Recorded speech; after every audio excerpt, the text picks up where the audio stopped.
Comemoramos hoje o Dia Mundial da Água. Uma data voltada à conscientização para o fato singelo e preocupante de que a água que existe no planeta é toda a água que existe no planeta.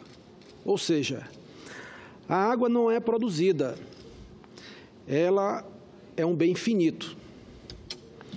Ela pode congelar nos polos, pode salgar nos mares, pode evaporar nos céus, pode poluir, mas a quantidade de água no planeta será sempre a mesma.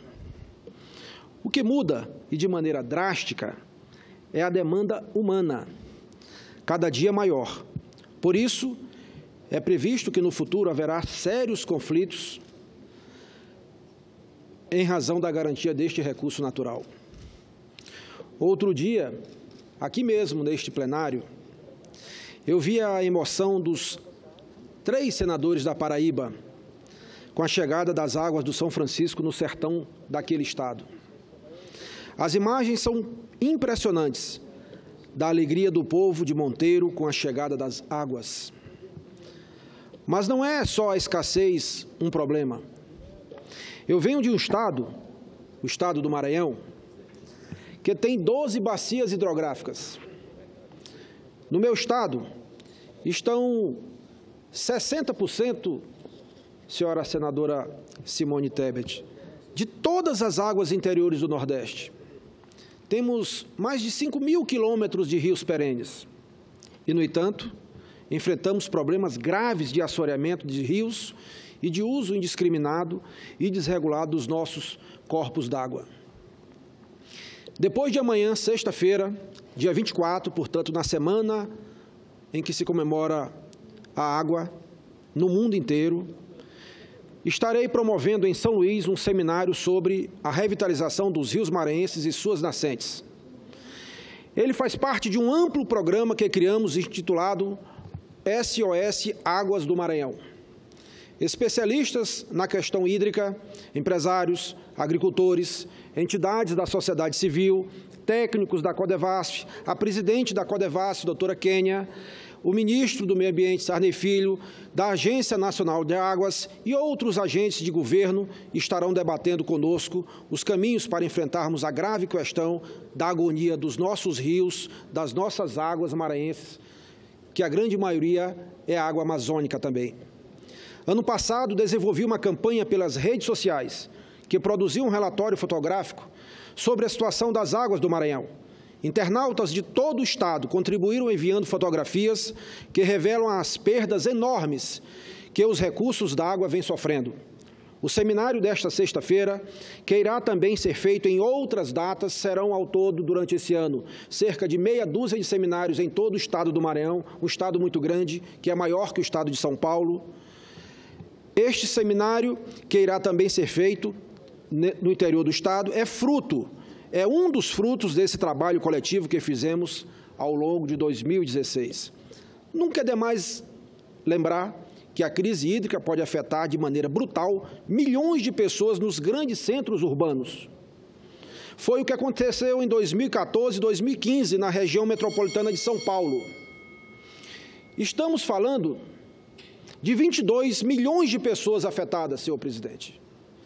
A longa estiagem, acompanhada de picos recordes de temperatura, impactou diretamente na queda acentuada dos estoques de água dos mananciais da região metropolitana de São Paulo.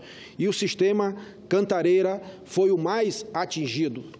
Não faltou quem fizesse previsões catastróficas, anunciando o colapso das águas de São Paulo.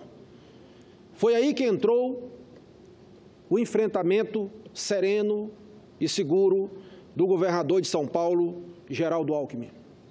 Enquanto muitos torciam pelo pior, o governo trabalhava. A Sabesp prontamente colocou em prática uma série de ações emergenciais para manter a regularidade do abastecimento.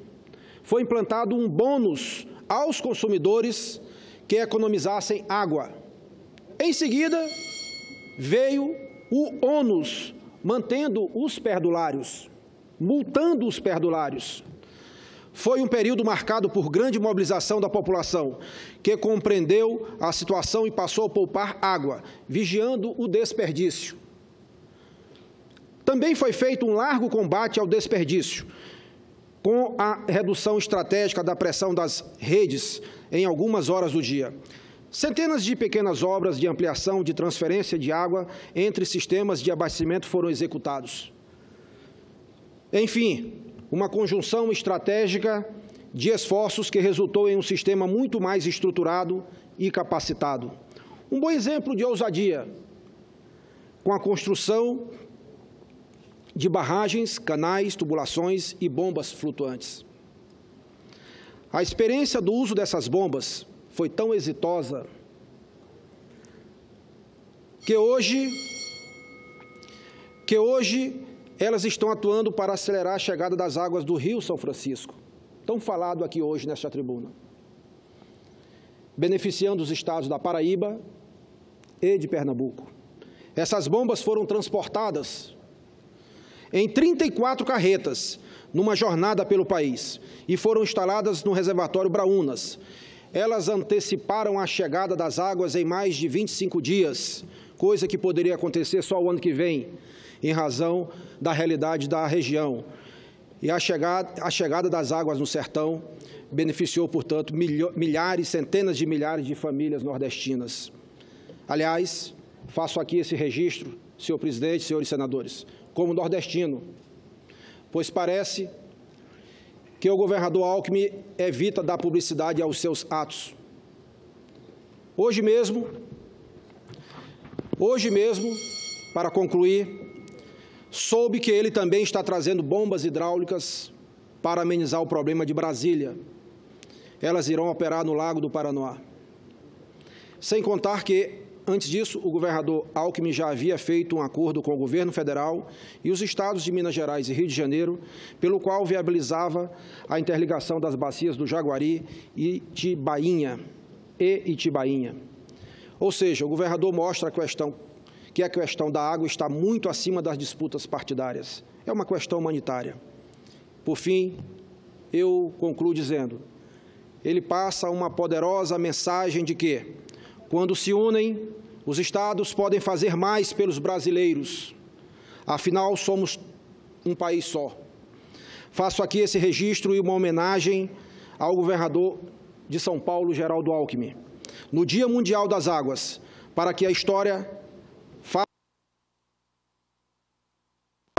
faça justiça a um gestor público que agiu como um estadista e merece o reconhecimento de todos nós. Muito obrigado.